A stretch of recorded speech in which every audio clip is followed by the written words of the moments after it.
Hello everyone, welcome back to my YouTube channel that is abstract physics.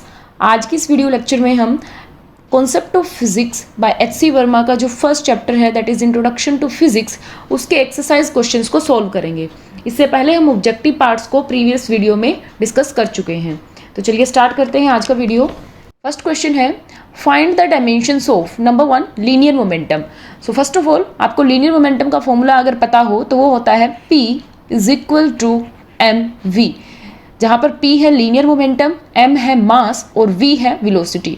तो मास का dimension formula आपको पता है that is capital M, and यहाँ पे जो वेलोसिटी है उसका डायमेंशन फॉर्मूला अगर मुझे निकालना हो तो वेलोसिटी को हम लिख सकते हैं इट इज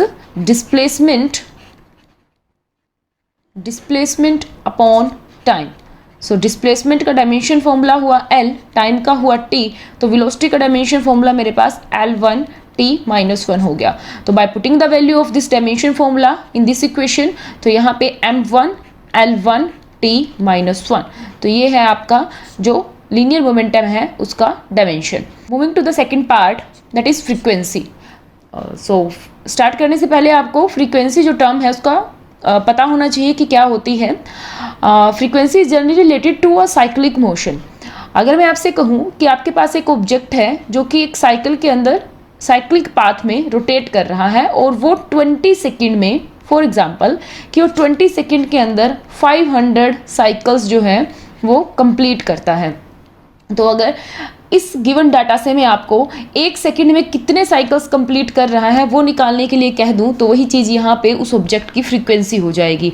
तो इस डाटा के अकॉर्डिंग एक सेकंड में कितने साइकिल्स कंप्लीट होंगे, 500 divide by 20, so the cycles completed is 25 cycles. तो यहाँ पे एक सेकंड में जितने साइकिल्स कंप्लीट किए उस ऑब्जेक्ट ने, वो उसकी क्या बन गई, फ्रीक्वेंसी। तो अगर इसके डायमेंशंस की बात करें, अगर आप ध्यान से देखो यहाँ पे, तो यहाँ पे हमने क्या किया है, number of cycles divided by time. Frequency का फॉर्मूला निकाल लिया हमने यहाँ से, number of cycles divided by time. तो नंबर ऑफ साइकिल्स एक नंबर है, न्यूमेरिकल नंबर है जो कि डायमेंशन लेस क्वांटिटी होगा, और टाइम की एक डायमेंशन है जो कि हमें पता है कि t है, तो 1/t यहाँ से हमारे पास फ्रीक्वेंसी का डायमेंशन आ गया that is t inverse. Okay, moving to the next part that is pressure. अब प्रेशर का फॉर्मूला आप लोगों को पता है, प्रेशर हमारे पास होता है फोर्स डिवाइडेड बाय एरिया या फोर्स पर यूनिट एरिया। तो फोर्स को हम लिख सकते हैं according to Newton second law, mass into acceleration divided by area. Mass का डायमेंशन फॉर्मूला m, यहाँ पे एक्सेलरेशन आया है तो एक्सेलरेशन का डायमेंशन फॉर्मूला एक बार चेक कर लेते हैं, वो होता है वेलोसिटी डिवाइडेड बाय टाइम। और वेलोसिटी का जैसा अभी हमने लास्ट उसमें देखा था, उसका था L1 T minus 1 divided by time, तो ये हो गया L1 T माइनस 2। तो आपके पास एक्सेलरेशन का फॉर्मूला क्या बन गया, L1 T minus 2 divided by area. Area L into B करोगे तो आप लेंथ और ब्रेड्थ दोनों का जो डायमेंशन है L ही होगा, तो आपका पास डायमेंशन हो गया इसका L स्क्वायर। तो यहाँ से आपका जो डायमेंशन फॉर्मूला है प्रेशर का वो बन गया M1 L1 minus 2 T raise to power minus 2, so M1 L minus 1 and T minus 2. Here is the final answer of. Now moving to the next question. Question number 2. Find the dimensions of. Dimensions निकालनी है आपको। Number 1 part है आपका, first जो part है angular speed, omega से इसको लिखा गया है एंगुलर स्पीड, बिकॉज जो +1 के स्टूडेंट्स हैं उन्होंने अभी तक इन टर्म्स को मे भी ना पढ़ा हो, तो उनके लिए यहाँ पे sum of the equations involving these quantities formula भी साथ में दिया गया है कि आप यहाँ से जो डायमेंशंस हैं वो फाइंड आउट कर सकते हैं। तो चलो स्टार्ट करते हैं। सबसे पहले है एंगुलर स्पीड। तो एंगुलर स्पीड के लिए यहाँ पे इन्होंने फॉर्मूला दिया है omega is equal to θ2 minus θ1 divided by T2 minus T1, जहाँ पर symbols have their standard meaning. Okay, चलो सिंबल्स की बात करते हैं। तो जैसे θ2 माइनस θ1 है तो जाहिर सी बात है यहाँ पे एंगल की बात हो रही है, omega is equal to angle divided by T2 minus T1, यहाँ पे क्या है बच्चों, टाइम है। तो यानी कि एंगल को अगर मैं टाइम से के साथ डिवाइड करती हूँ तो मुझे क्या मिलता है, एंगुलर स्पीड मिलती है। तो एंगल का डायमेंशन फॉर्मूला अगर आपको याद हो, लास्ट वीडियो में भी हमने डिस्कस किया था, एंगल एक डायमेंशन लेस क्वांटिटी है, उसकी यूनिट होती है लेकिन उसकी डायमेंशंस नहीं होती। तो यहाँ पे एंगल का जो यूनिट है वो क्या हो गया, मास भी जीरो है, लेंथ भी जीरो है, टाइम भी जीरो है। अगर मैं बेसिक 3 फंडामेंटल क्वांटिटीज में लिखूँ इसको, तो यहाँ इसकी कोई डायमेंशन नहीं मुझे देखने को मिलती। डिवाइडेड बाय क्या हुआ, टाइम, टाइम का डायमेंशन फॉर्मूला हो गया टी।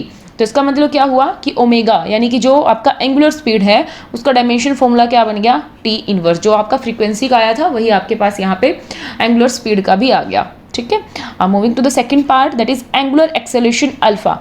उसके लिए आपको अगेन फॉर्मूला दिया है। अल्फा में आपको क्या दिया है, ये ओमेगा 2 माइनस ओमेगा 1। अब अगेन मैं वही बात कहूँगी कि लास्ट वीडियो मैंने आप लोगों को बताया था कि प्रिंसिपल ऑफ होमोजेनिटी हमें क्या कहता है, अगर एक फिजिकल क्वांटिटी में से कुछ दूसरी फिजिकल क्वांटिटी को सब्ट्रैक्ट या ऐड किया गया है तो जाहिर सी बात है उन दोनों का डायमेंशंस क्या होगा, सेम होगा। और इसका मतलब ये जो ओमेगा 2 और ओमेगा 1 है यही ओमेगा है जो यहाँ पे दिखाया गया है, that is angular speed. Omega 2 का भी जो डायमेंशन फॉर्मूला है वो टी इनवर्स है, ओमेगा 1 का भी जो डायमेंशन फॉर्मूला है वो टी इनवर्स है। तो दोनों फिजिकल क्वांटिटी को जब आप सब्ट्रैक्ट करोगे तो आपके पास जो डायमेंशन फॉर्मूला बचेगा वो भी टी इनवर्स ही होगा। जो भी फिजिकल क्वांटिटीज का रिजल्ट होगा उसका डायमेंशन फॉर्मूला भी टी इनवर्स ही होगा। Divided by T2 minus T1, time में से टाइम को ही सब्ट्रैक्ट किया है तो यहाँ पे आपका टाइम आ गया। ठीक है, अब इसका मतलब इसका डायमेंशन फॉर्मूला क्या बन गया, T माइनस 1 और यहाँ से और एक माइनस 1, तो ये हो गया आपका T minus 2। That is the dimension formula for angular acceleration.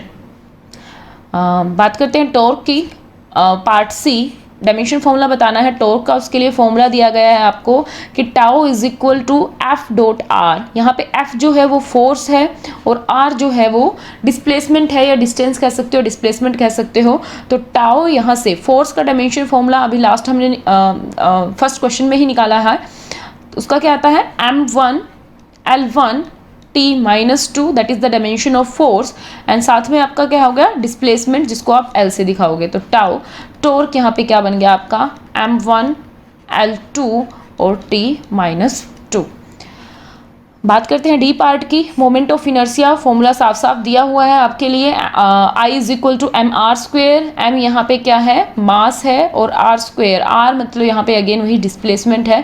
तो यहाँ से आप इसका डायमेंशन फॉर्मूला निकाल सकते हो। इस पार्ट को मैं आपके लिए छोड़ रही हूँ, आप अपने आप इसको खुद से करोगे। Okay, now moving to the question number 3, find the dimension of electric field. Electric field की डायमेंशन निकालनी है, magnetic field and magnetic permeability. The relevant equations are, equations उन्होंने साथ में दी हैं और जो भी सिंबल्स यूज हुए हैं वो भी बताए हैं। फोर्स एफ यहाँ पे फोर्स है, क्यू चार्ज है, वी जो है वो है स्पीड, आई क्या है यहाँ पे करंट अगर आई यूज हुआ है, और ए जो है वो डिस्टेंस है। ओके, नाउ स्टार्ट करते हैं फर्स्ट पार्ट जो है इसका। F is equal to Q E, यानी कि E जो मेरे पास हुआ, इलेक्ट्रिक फील्ड जो मेरे पास हुआ जिसका डायमेंशन मुझे निकालना है वो हो गया F अपॉन Q। तो यहाँ से F का डायमेंशन फॉर्मूला हमने निकाला था m1 L1 T minus 2 divided by Q charge है। Q के डायमेंशंस की अगर हम बात करें तो इसको आप दो तरीके से फाइंड आउट कर सकते हो। फर्स्ट मेथड आपके पास क्या है कि आप इसको चार्ज करंट से रिलेट कीजिए, I is equal to Q upon T। तो यहाँ से Q क्या हो गया, I और T का प्रोडक्ट, जहाँ पे I क्या है करंट और T क्या है टाइम। अगर आप I का जो डायमेंशन यानी कि करंट का जो डायमेंशन है अगर आप उसको A से दिखाते हो तो ये हो गया A फॉर एम्पियर, तो ये हो गया करंट का dimension, and T for time तो AT। तो यहाँ पे हमारे पास जो चार्ज का डायमेंशन है वो क्या आ गया, AT आ गया। तो यहाँ पर आप क्या लिख सकते हो, AT। तो इसको सोल्व करने पर हमें मिलता है m1 L1 T माइनस 3 और A माइनस 1।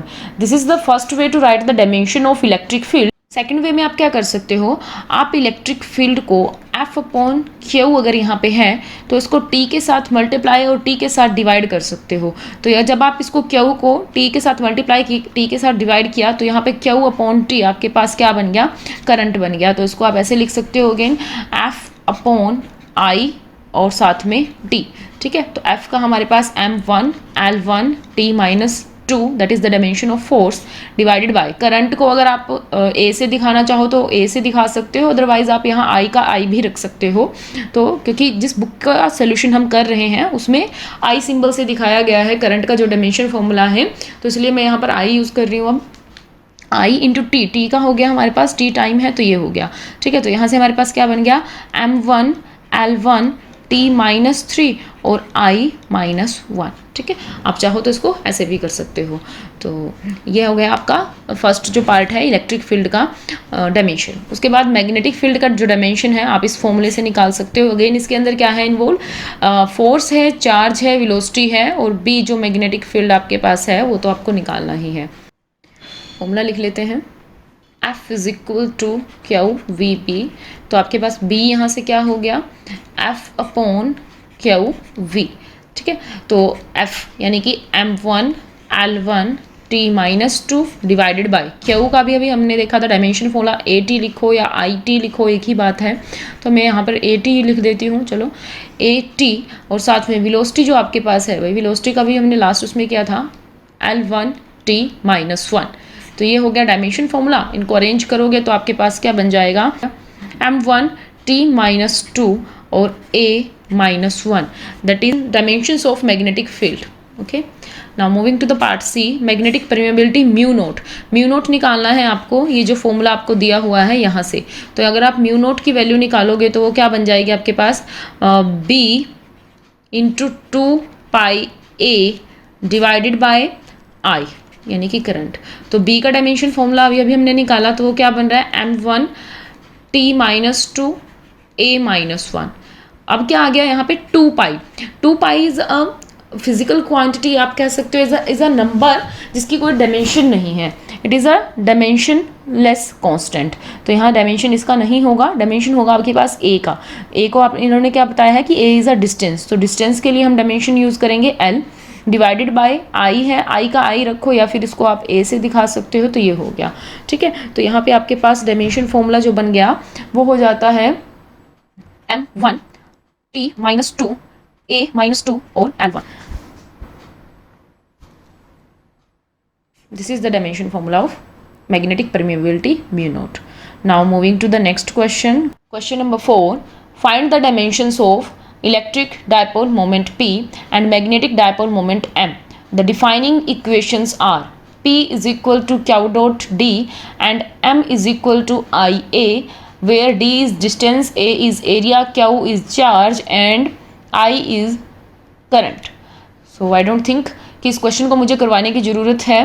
साफ साफ पता चल रहा है, सब फॉर्मूला आप लोगों को दिया है, सब फिजिकल क्वांटिटी का आप जो भी इन्वॉल्व है इन फॉर्मूलाज में हम ऑलरेडी डिस्कस कर चुके हैं। तो ये क्वेश्चन आप लोग अपने आप ट्राई करोगे। Now moving to the next question,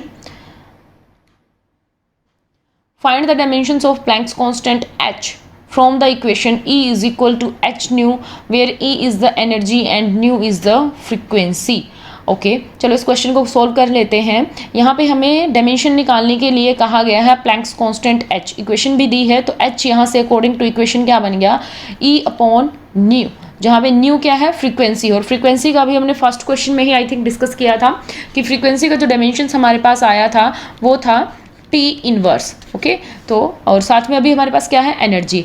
और एनर्जी और वर्क दोनों की डायमेंशन से सेम होती हैं, तो वर्क की डायमेंशन हम निकाल सकते हैं। अगर एनर्जी की याद नहीं रहती तो आप वर्क को याद रख लीजिए कि जो डायमेंशन वर्क की हैं वही डायमेंशन एनर्जी की हैं। तो वर्क हमें फॉर्मूला पता है फोर्स के साथ इसका रिलेशनशिप, कि फोर्स और डिस्प्लेसमेंट का डॉट प्रोडक्ट जो होता है वो हमारे पास वर्क होता है। तो फोर्स का हमारे पास dimension formula m1 L1 T minus 2, साथ में डिस्प्लेसमेंट है जिसका डायमेंशन होगा L। तो यहाँ से वर्क का जो डायमेंशन है या फिर एनर्जी का जो डायमेंशन है वो क्या बन गया, m1 L2 और T माइनस 2। तो डायमेंशन जब यहाँ पे वैल्यूज पुट करोगे आप, m1 L2 T minus 2 divided bye frequency का डायमेंशन T इनवर्स, तो यहाँ पे हो गया T इनवर्स। तो फाइनल जो डायमेंशन है आपके पास प्लैंक्स कांस्टेंट की वो क्या आती है, m1 L2 T माइनस 2 और plus one is for this. तो आपके पास फॉर्मूला है m1 L2 T minus 1. This is the final formula for Planck's constant h. Now moving to the next question, question number 6. Find the dimensions of the heat capacity C. B part है the coefficient of linear expansion alpha and the gas constant R. Some of the equations involving these quantities are. Okay चलो यहाँ पे क्योंकि symbols नहीं mention किए गए हैं कि यहाँ पे T1 क्या है T2 क्या है, तो इस क्वेश्चन को मैं करवा देती हूँ, टफ नहीं है, इजी है। तो फर्स्ट फॉर्मूला हमारे पास यहाँ पे है Q is equal to MC T2 minus T1, जहाँ पर Q जो है आपके पास हीट है, M है मास, और C जैसा कि मेंशन है already that is specific heat capacity, और T2 माइनस T1 ये है आपके पास टेम्परेचर का डिफरेंस। ये चीज़ ध्यान रखनी है बच्चों, T2 माइनस T1 हर जगह ये टाइम नहीं रिप्रेजेंट करता। इस इक्वेशन के अंदर ये T2 माइनस T1 है, ये टेम्परेचर है, T2 भी टेम्परेचर है, T1 भी टेम्परेचर है। तो दोनों को सब्ट्रैक्ट करने के बाद जो भी फिजिकल क्वांटिटी बचेगी वो भी जाहिर सी बात है कि टेम्परेचर ही होगा। तो अभी हमें C का जो डायमेंशन है वो फाइंड आउट करना है। तो यहाँ से C is equal to Q upon M into T2 minus T1। तो Q जैसा मैंने कहा कि आपके पास हीट है और heat is a form of energy, तो इसका मतलब जो एनर्जी की डायमेंशन है वही आपके पास क्या है, डायमेंशन ऑफ हीट होंगी। तो अभी लास्ट स्लाइड में हमने एनर्जी की डायमेंशन को फाइंड आउट किया था, here it is M1 L2 T minus 2। तो इसको हम यहाँ पे पुट कर देते हैं, M1 L2 और T minus 2 divided bye M मास हो गया तो उसका डायमेंशन M है। उसके बाद T2 माइनस T1 टेम्परेचर का जो डायमेंशन है वहाँ पे, यहाँ पे T नहीं लेना है क्योंकि T होता है टाइम का, टेम्परेचर का डायमेंशन यहाँ पे चलेगा केल्विन K। ओके तो M से M यहाँ पे डायमेंशन कैंसिल होती है, हमारे पास क्या बचता है L2 T माइनस 2 और K माइनस 1। तो ये जो आपका है ये हो जाएगा आपका dimension of specific heat capacity that is C। उसके बाद आपका सेकंड जो है that is coefficient of linear expansion alpha, और अल्फा के लिए आपके पास की सेकंड इक्वेशन यहाँ पे दी गई है। तो यहाँ पे एक्सपेंशन की बात हो रही है, लीनियर एक्सपेंशन की, जो ये LT है और यहाँ पे L0 है, ये चीज़ एक्सपेंशन लेंथ को रिप्रेजेंट कर रहा है, लेंथ यानी कि जो डायमेंशन होंगी उसकी L हो जाएंगी। तो चलो हमें अल्फा को फाइंड आउट करना है, तो पहले फॉर्मूला लिख लेते हैं।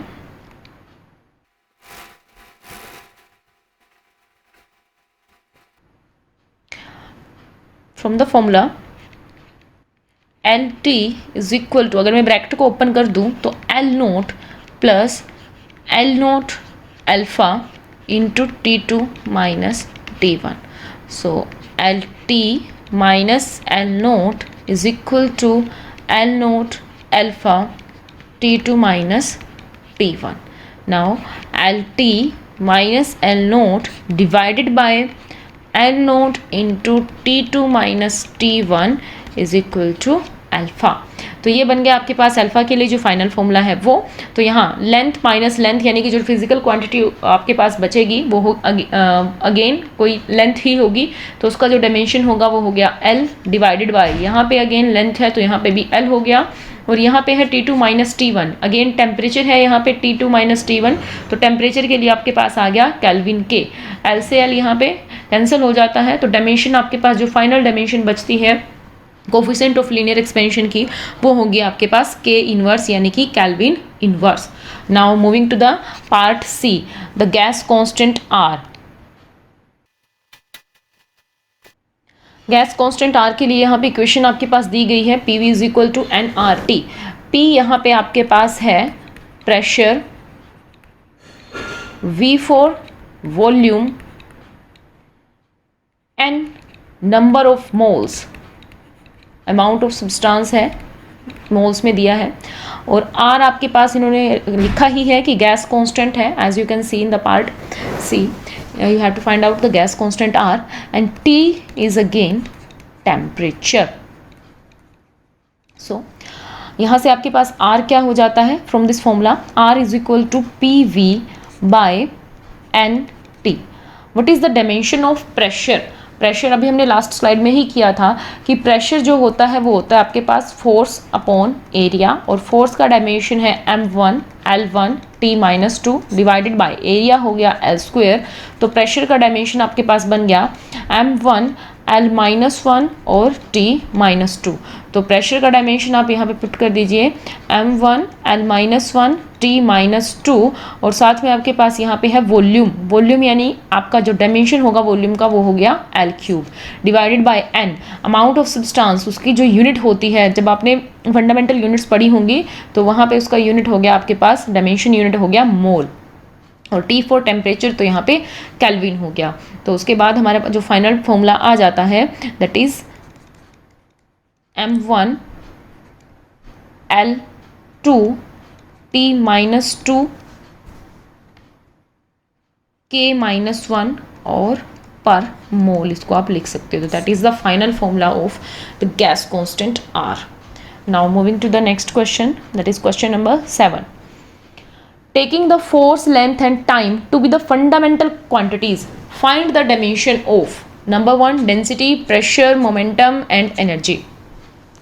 अब यहाँ पे ये क्वेश्चन जो है, अभी जो रेस्ट आपने 6 क्वेश्चन किए हैं, फर्स्ट 6 क्वेश्चन जो आपने एक्सरसाइज के किए हैं, वहाँ पे आप फंडामेंटल क्वांटिटीज़ जो लेकर चल रहे थे वो वही 7 फंडामेंटल क्वांटिटीज़ थी जो आप अपना फर्स्ट चैप्टर में पढ़ा होगा आपने।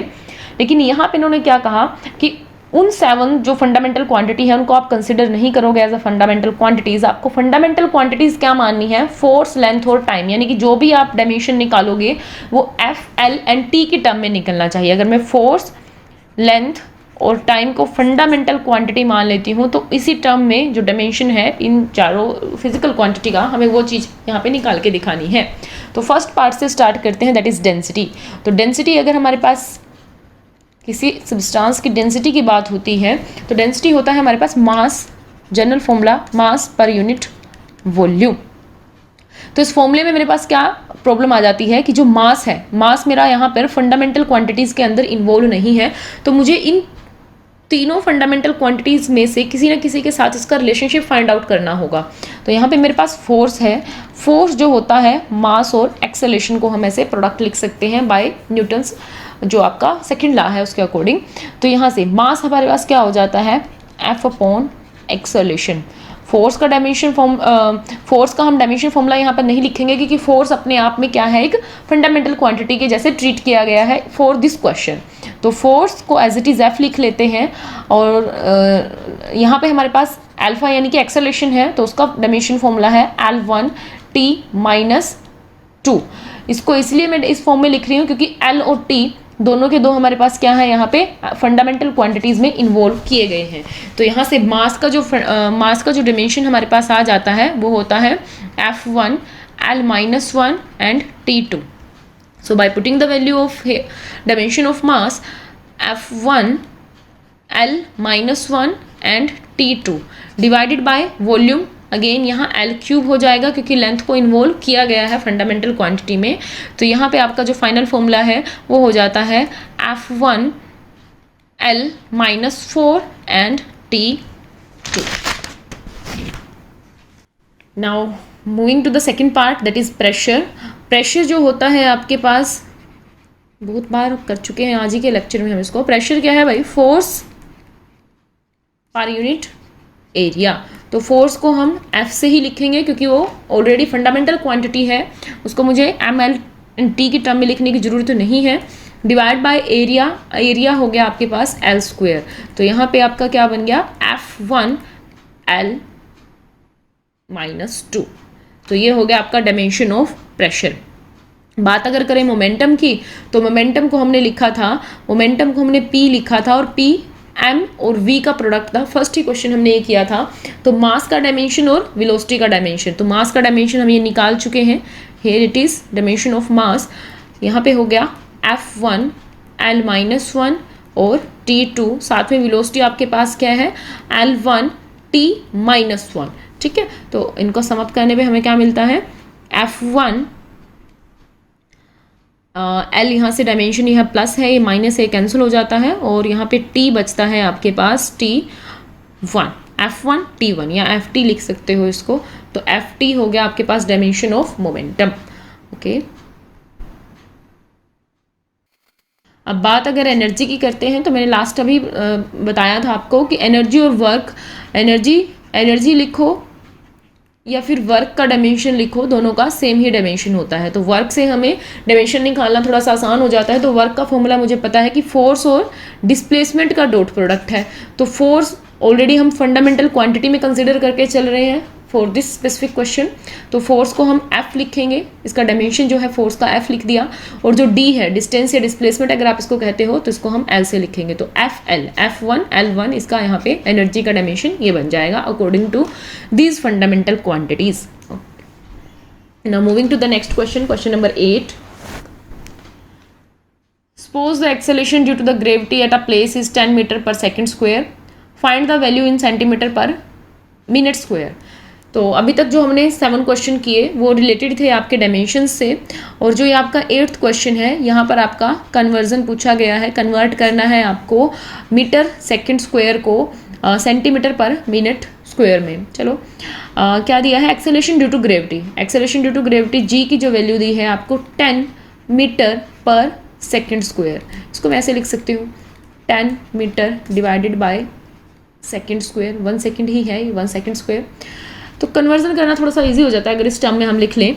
तो 10 इंटू मीटर, मीटर की जगह मुझे क्या यूज़ करना है, सेंटीमीटर। तो मुझे पता है कि 1 मीटर में 100 सेंटीमीटर होते हैं, तो मैंने यहाँ पे 100 सेंटीमीटर लिख दिया मीटर की जगह। डिवाइडेड बाय सेकेंड स्क्वायर की जगह मुझे क्या करना है, मिनट स्क्वायर करना है। तो मुझे ये रिलेशनशिप पता होना चाहिए कि 1 मिनट में कितने सेकेंड्स होते हैं। तो 1 मिनट में हमें पता है कि 60 सेकेंड्स होते हैं। 1 minute is equal to 60 second.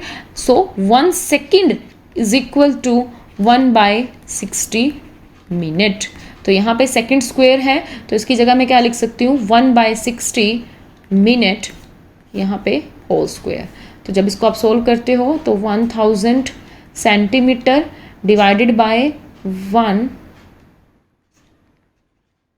And again divided by 3600 minute square. तो इसको आप सोल्व जब करोगे तो आपके पास 3600 इंटू 10⁻³ सेंटीमीटर मिनट स्क्वायर हो गया। या फिर सिंप्लीफाई वे में आप इसको लिख सकते हो 36 इंटू 10⁻²0 फॉर दिस। तो 10⁻² टोटल 5 लिख दो और सेंटीमीटर पर minute square. This is the conversion of this question. Now moving to the next question, question number 9. The average speed of snail is 0.02 miles per hour and that of a leopard is 70 miles per hour. Convert these speeds in SI unit.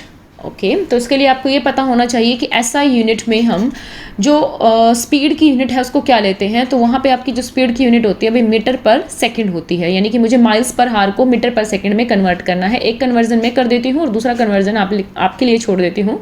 Answer हम इसका next video में match करेंगे। तो first conversion है आपके पास 0.020 miles per हार। तो ये चीज़ मुझे पता होनी चाहिए। यहाँ पे 1 mile is equal to near about 1610 metre होते हैं। तो यहाँ पे कन्वर्जन करनी है 0.020 ऑलरेडी है, साथ में 1610 मीटर हो गया,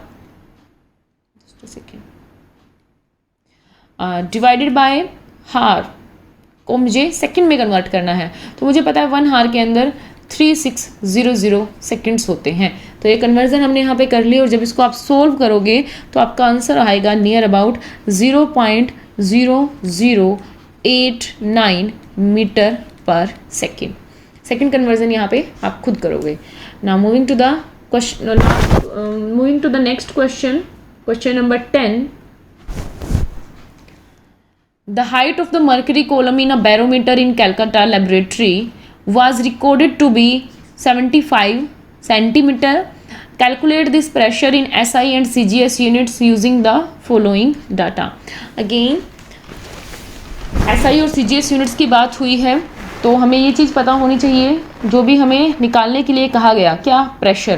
प्रेशर का हमें SI यूनिट पता होना चाहिए और उसका CGS यूनिट पता होना चाहिए। जो प्रेशर का SI यूनिट है दैट इज़ न्यूटन पर मीटर स्क्वायर कह लो, या फिर इसको हम पास्कल भी लिख सकते हैं। और जो इसका CGS यूनिट है, CGS यूनिट हो जाएगा आपके पास डाइन पर सेंटीमीटर स्क्वायर। तो जब हम SI यूनिट की बात करते हैं तो मुझे यहाँ पे प्रेशर फाइंड आउट करना है, और प्रेशर के लिए यहाँ पे फॉर्मूला भी दिया गया है H rho G in usual symbol, जहाँ पे H जो है वो हाइट है, H जो है यहाँ पे हाइट है, रो जो है वो डेंसिटी है, density of mercury,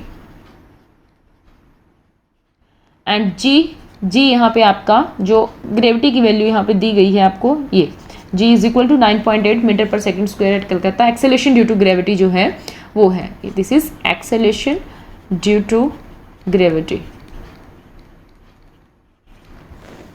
so for SI unit के लिए मुझे हाइट को मुझे लेना होगा, यहाँ जैसे सेंटीमीटर में दिया है मुझे इसको मीटर में कन्वर्ट करना होगा, क्योंकि SI यूनिट में जो हाइट होगा या जो डिस्टेंस होगा उसको हम मीटर में मेजर करते हैं।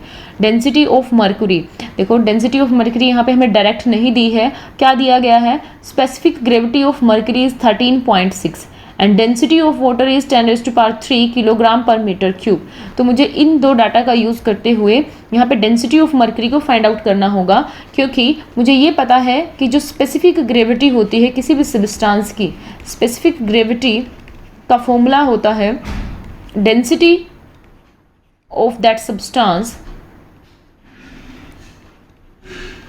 Divided by density of water, density of water. So by using this formula, जो डेंसिटी रो है मर्क्यूरी की वो क्या हो जाएगी मेरे पास, specific gravity multiply by density of water. तो स्पेसिफिक ग्रेविटी यहाँ पे कितनी दी गई है, 13.6 into density of water is 10⁻³ तो ये हो जाता है हमारे पास रो की वैल्यू। H की वैल्यू ऑलरेडी इन्होंने दी हुई है, यहाँ पे H है हमारे पास 75 सेंटीमीटर है, लेकिन मुझे SI यूनिट चाहिए तो मीटर में कन्वर्ट करना पड़ेगा, तो 75 इंटू 10⁻⁻² मीटर हो जाएगा। उसके बाद G की वैल्यू ऑलरेडी SI यूनिट में दी हुई है, तो ये वैल्यू हो गई। तो जब आप यहाँ पर वैल्यू रखोगे,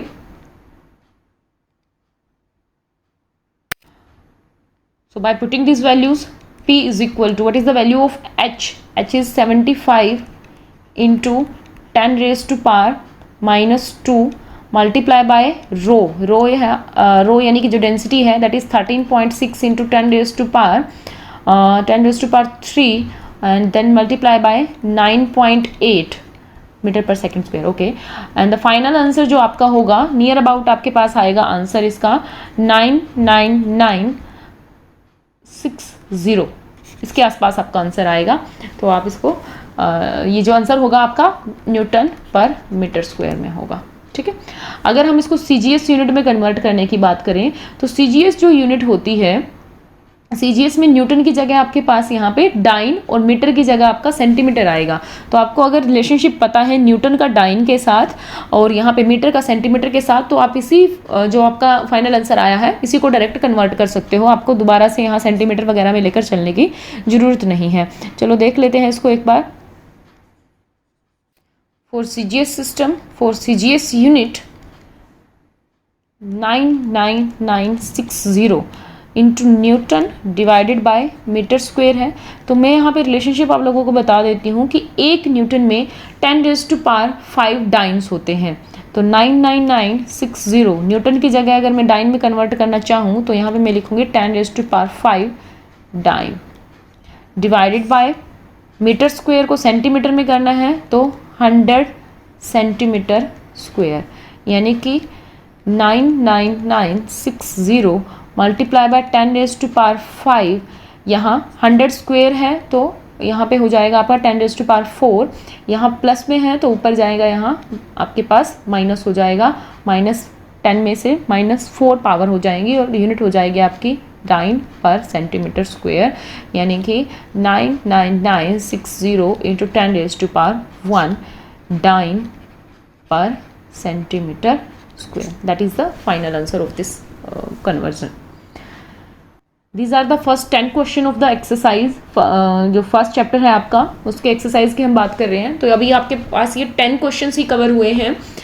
रेस्ट जो 9 क्वेश्चन है, बिकॉज टोटल यहाँ पे आपके पास 19 क्वेश्चन हैं, तो रेस्ट 9 क्वेश्चन हम नेक्स्ट वीडियो में डिस्कस करेंगे, बिकॉज वीडियो काफ़ी लेंदी हो जाएगा, that's why. So that's it for today.